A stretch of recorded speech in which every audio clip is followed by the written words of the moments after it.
நண்பர்கள் அனைவருக்கும் காலை மாலை மதிய வணக்கங்களை தெரிவித்துக் கொள்வது உங்கள் நண்பன் அருள்.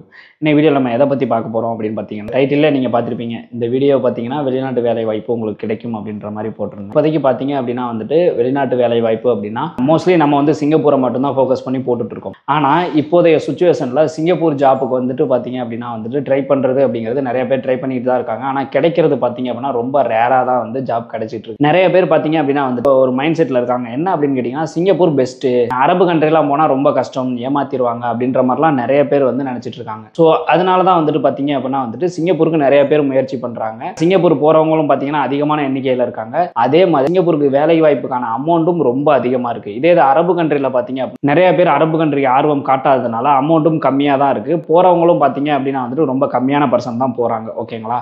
ஆனா எந்த கண்ட்ரிக்கு நீங்க போனாலுமே சரி, ஓகேங்களா, நீங்க கரெக்டா முயற்சி பண்ணி சரியான ஏஜென்ட் மூலமா நல்லபடியா நீங்க போனீங்க அப்படின்னா எந்த கண்ட்ரிக்கு போனாலுமே உங்களால ஜெயிக்க முடியும், சக்சஸ் ஆக முடியும். ஓகேங்களா? ஸோ நீங்க எல்லா கண்ட்ரிக்குமே ட்ரை பண்ணலாம். இதை நான் ஏன் இப்போ சொல்றேன் அப்படின்னா, மோஸ்ட்லி நானே சிங்கப்பூர் தான் ப்ரிப்பேர் பண்ணுவேன். ஆனால் இப்போ இதை ஏன் நான் சொல்றேன் அப்படின்னு கேட்டிங்கன்னா, இப்போ ரீசெண்டாக பார்த்தீங்க அப்படின்னா சிங்கப்பூர் போகிறது ரொம்ப கஷ்டமாயிடுச்சு. ஒன்று. ரெண்டாவது, சிங்கப்பூருக்கு பார்த்தீங்க அப்படின்னா அதிகமான அமௌண்ட் கேட்குறாங்க. ரொம்ப அதிகமாக எஸ்பாஸ் இபாஸுக்குலாம் 5,000 to 9 லட்சம் வரைக்கும் கேட்குறாங்க. ஓகேங்களா? ஸோ சேலரி அந்த அளவுக்கு ஈக்குவலாக இன்க்ரீஸ் ஆயிருக்கான்னு கேட்டிங்கன்னா அதுவும் கிடையாது. அதே மாதிரி சிங்கப்பூர் போகிறதுக்கு பார்த்தீங்க அப்படின்னா வெயிட்டிங் டைமும் ரொம்ப அதிகமாக இருக்குது. காம்படிஷன் ரொம்ப ஹெவியாக இருக்குது. ஸோ இதனால் பார்த்தீங்க அப்படின்னா நிறைய பேர் வெளிநாடே போவேணாம் அப்படின்ற மாதிரி முடிவு பண்ணிடுறாங்க. வெயிட் பண்ணி பார்த்து இல்லை ஏமாந்து அதிகமான தொகையை கட்டி இந்த மாதிரிலாம் வெளிநாடே வெறுத்துடுறாங்க. இந்த சுச்சுவேஷன் இப்படி தான் இருக்குது. அப்படின்றப்ப நீங்கள் சிங்கப்பூர் போகிறதுக்கு முயற்சி பண்ணுங்கள். அதே சமயத்தில் மற்ற ஜாபுக்கு அரபு கண்ட்ரியும் ட்ரை பண்ணி பாருங்கள். அரபு கண்ட்ரிக்கு நான் ட்ரை பண்ணுங்கன்னு சொல்கிறேன் அப்படின்னா கண்ணை மூடிட்டு ட்ரை பண்ணிடாதீங்க. கரெக்டான ஏஜெண்டாக இருக்கணும். ஓகேங்களா? உங்களுக்கு சொன்ன ஜாபை ரெடி பண்ணி கொடுக்குற மாதிரி இருக்கணும். சொன்ன ஜாபு சேலரி இருக்கிற மாதிரி இருக்கணும்.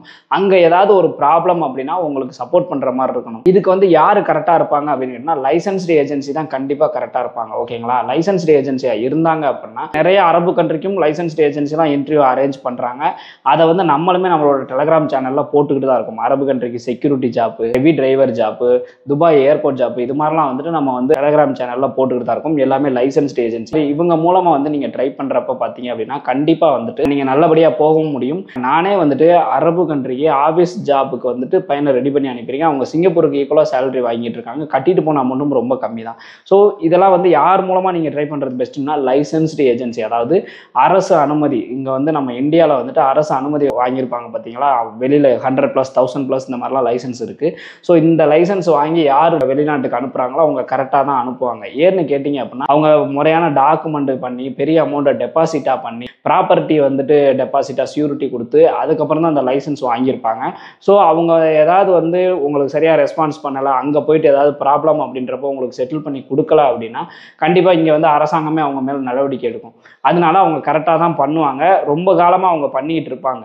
ஸோ நீங்கள் என்ன பண்ணுறீங்க அப்படின்னா இந்த சுச்சுவேஷனுக்கு நீங்கள் சிங்கப்பூருக்கு மட்டுமே ட்ரை பண்ணாமல் மற்ற கண்ட்ரிக்கும் ட்ரை பண்ணுங்கள். எல்லா கண்ட்ரிக்குமே ட்ரை பண்ணுறீங்க அப்படின்ற பட்சத்தில் உங்களுக்கு கொஞ்சம் ஈஸியாக வேலை கிடைக்கும். அந்த கண்ட்ரியில் போயிட்டு நீங்கள் எக்ஸ்பீரியன்ஸை கேதர் பண்ணிக்கோங்க. உங்களுக்கு அங்கேயும் போய் கொஞ்சம் அமௌண்ட் சம்பாரிச்சுக்கோங்க. ஏன்னா இப்போ சிங்கப்பூர் அளவுக்கு வேறு எந்த கண்ட்ரிக்கும் அதிகமாக அமௌண்ட் தேவைப்படுறது கிடையாது, கம்மியாக தான் தேவைப்படும். அப்படின்றப்ப அங்கே போயிட்டு அமௌண்ட் சம்பாரிச்சுக்கிட்டு அங்கே இருந்து சிங்கப்பூருக்கே கூட நீங்கள் ஜாப் ட்ரை பண்ணலாம். அப்படி ட்ரை பண்ணி உங்களுக்கு கிடைச்சிருச்சு அப்படின்னா நீங்கள் மாறிக்கலாம், ஒன்றும் பிரச்சனை இல்லை. ஆனால் நான் சிங்கப்பூர் தான் போவேன் அப்படின்னு நீங்கள் நின்றுக்கிட்டே இருந்தீங்க அப்படின்னா கண்டிப்பாக நீங்கள் போகிறது ரொம்ப டிலே ஆகிறதுக்கான வாய்ப்புகள் இருக்குது. போகவே முடியாமல் போகிறதுக்கும் வாய்ப்புகள் இருக்குது. கடைசி வரைக்கும் நீங்கள் இந்தியாவிலே இருக்கிறதுக்கான வாய்ப்புகளும் நிறையா இருக்குது. அதனால் நம்ம காலத்துக்கு ஏற்ற போல் நம்மளை மாற்றிக்கணும். இந்த சூழ்நிலையில் சிங்கப்பூர் ரொம்ப கஷ்டமாக இருக்குது. அப்போ வேறு கண்ட்ரி, அரபு கண்ட்ரியும் ட்ரை பண்ணுங்கள். நல்ல ஜாப்பாக ட்ரை பண்ணுங்கள். நல்ல சேலரியில் ட்ரை பண்ணுங்கள். எங்கே கிடைச்சாலும் ஓரளவுக்கு ரீசனபுளான சேலரி எந்த நாட்டில் கிடைச்சாலும் அங்கே போய் கொஞ்ச நாள் ஒர்க் பண்ணுங்கள். எக்ஸ்பீரியன்ஸை கேதர் பண்ணிக்கோங்க. அங்கே இருந்துக்கிட்டே நல்ல கண்ட்ரி, இப்போ சிங்கப்பூர் தான் உங்களோட ட்ரீமாக இருக்குன்னா சிங்கப்பூருக்கு ட்ரை பண்ணுங்கள். வேறு கண்ட்ரியில் இருந்துக்கிட்டு சிங்கப்பூருக்கு ட்ரை பண்ணுறப்ப உங்களுக்கு கிடைச்சிருச்சு அப்படின்னா நல்லபடியாக நீங்கள் சிங்கப்பூர் போயிடலாம். ஓகேங்களா? தமிழ்நாட்டில் யாரெல்லாம் லைசன்ஸ்டு ஏஜென்சி இருக்காங்களோ அவங்கள நான் நேரில் போய் பார்த்துருக்கேன். பார்த்து அவங்கள்ட்ட இருந்து ஆர்டர் வாங்கி நம்ம ரெஃபர் பண்ணுறோம் ஜாப் வேகன்சி எல்லாமே. அதை பார்த்தீங்க அப்படின்னா நம்மளோட டெலிகிராம் சேனலில் போடுறோம், SZWN வெப்சைட்டில் போட்டுறோம். அரபு கண்ட்ரியில் வேலைக்கு உங்களை எடுக்கிறாங்க அப்படின்னா அவங்க அந்த கம்பெனிலேருந்து நேராக இங்கே இந்தியா வர்றாங்க. இந்தியா இன்டர்வியூ அரேஞ்ச் பண்ணுறாங்க. ஸோ இன்டர்வியூ எடுத்துகிட்டு போகிறாங்க. ஓகேங்களா? ஸோ இந்த மாதிரிலாம் இன்டர்வியூ எடுக்கிறப்ப பார்த்தீங்க அப்படின்னா உங்களை ஏமாற்ற முடியாது. டைரக்ட் ஏஜென்சி, சப் ஏஜென்ட் கிடையாது. அப்படின்றப்போ உங்களுக்கு அமௌண்ட் ரொம்ப கம்மியாக தான் இருக்கும். ஸோ எந்த ப்ராப்ளம் இல்லாமல் நீங்கள் நல்லபடியாக ஃபாரின் போகலாம். ஓகே, இப்போ ஒரு உதாரணத்துக்கு நீங்கள் வந்து துபாய் ஏர்போர்ட்டில் கொஞ்ச நாள் வேலை பார்க்குறீங்கன்னு வச்சுக்கோங்க. வேலை பார்த்து அந்த எக்ஸ்பீரியன்ஸ் இருக்குது. திருப்பி வந்து நீங்கள் சிங்கப்பூர் ஏர்போர்ட் ஒரு இன்டர்வியூ வர்றப்போ ஒரு வருஷம் அங்கே வேலை பார்த்துட்டு இங்கே வந்து இன்டர்வியூ அட்டன் பண்ணுறீங்கன்னு வச்சுக்கோங்க. உங்களை தான் ஃபஸ்ட்டு செலக்ட் பண்ணுவாங்க. அதில் எந்த மாற்று கருத்தும் கிடையாது. அது மாதிரி வந்துட்டு அந்த அனுபவத்தை வச்சு நீங்கள் சிங்கப்பூருக்கு போகிறது அப்படின்னா முயற்சி பண்ணி போகலாம். இது ஒரு பெஸ்ட் ஐடியா. ஓகேங்களா? சிங்கப்பூர் தான் போவேன்னு வருஷ கணக்கில் வெயிட் பண்ணாமல் இந்த மாதிரி போயிட்டு கொஞ்சம் நிலைமை கண்டிப்பாக சிங்கப்பூரில் எப்படியே இருக்காது, மாறும். அப்படின்ற பட்சத்தில் எப்போ மாறுதோ அப்போ வந்துட்டு சிங்கப்பூர் போனீங்க அப்படின்னா இங்கேயே நீங்கள் போய் சம்பாரிச்ச மாதிரி இருக்கும், வெளிநாட்டு அனுபவமும் உங்களுக்கு கிடைச்ச மாதிரி இருக்கும், அமௌண்ட்டும் கம்மியாக கட்டி போன மாதிரி இருக்கும், நிறைய பணமும் சம்பாரிச்ச மாதிரி இருக்கும். ஓகேங்களா? இப்போ நீங்கள் அரபு கண்ட்ரி போறீங்கன்னு வச்சுங்களேன், சேலரி டிஃப்ரெண்ட் நிறைய பேர் யோசிப்பாங்க. என்னன்னா சிங்கப்பூரில் சேலரி அதிகம், அரபு கண்ட்ரியில் சேலரி கம்மி அப்படின்ற மாதிரி. எல்லா ஜாபுக்கும் அப்படி கிடையாது. ஓகேங்களா? மினிமம் சேலரியாக சிங்கப்பூரில் வந்து இசிஎம் பர்மிட், சிபிஆர் பர்மிட்டில் போனீங்கன்னா மாதம் வந்து ஸ்டார்டிங்கில் 40 ரூபா 45 ரூபா தான் அனுப்ப முடியும். அதே சேலரி அரபு கண்ட்ரியில் ஸ்டார்டிங்கில் அனுப்பலாம். ஆனால் அரபு கண்ட்ரிக்கும் சிங்கப்பூருக்கும் இருக்கிற மிகப்பெரிய டிஃப்ரெண்ட் என்ன தெரியுமா? அரபு கண்ட்ரியில் பார்த்தீங்க அப்படின்னா அந்த 40 ரூபா நீங்கள் அனுப்புறீங்கன்னா உங்களுக்கு இன்க்ரிமெண்ட் ரொம்ப ஸ்லோவாக தான் இருக்கும். சில கம்பெனியில் இன்க்ரிமெண்ட்டே இல்லாமல் இருக்கும். ஆனால் சிங்கப்பூரில் இன்க்ரிமெண்ட் ரொம்ப ஃபாஸ்ட்டாக இருக்கும். ஸோ வந்து நீங்கள் 5 வருஷம் இருந்தாலும் அரபு கண்ட்ரியில் நீங்கள் அந்த 40,000 தான் சம்பாதிக்கிறீங்க அப்படின்னா 5 வருஷம் நீங்கள் சிங்கப்பூரில் இருந்தீங்க அப்படின்னா கிட்டத்தட்ட 50,000 55,000 60,000 கூட சம்பாதிக்கிறதுக்கான வாய்ப்புகள் இருக்குது.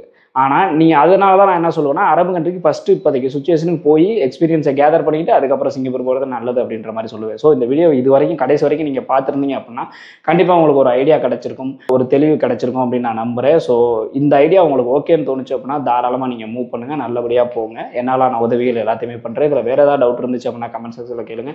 இந்த மாதிரி இன்ஃபர்மேஷன்லாம் தெரிஞ்சுக்கணும்னு நினச்சினா மறக்காம நம்ம சேனலை சப்ஸ்கிரைப் பண்ணி வச்சுக்கோங்க. இன்னும் ஒரு வீடியோவில் சந்திப்போம். பாய்.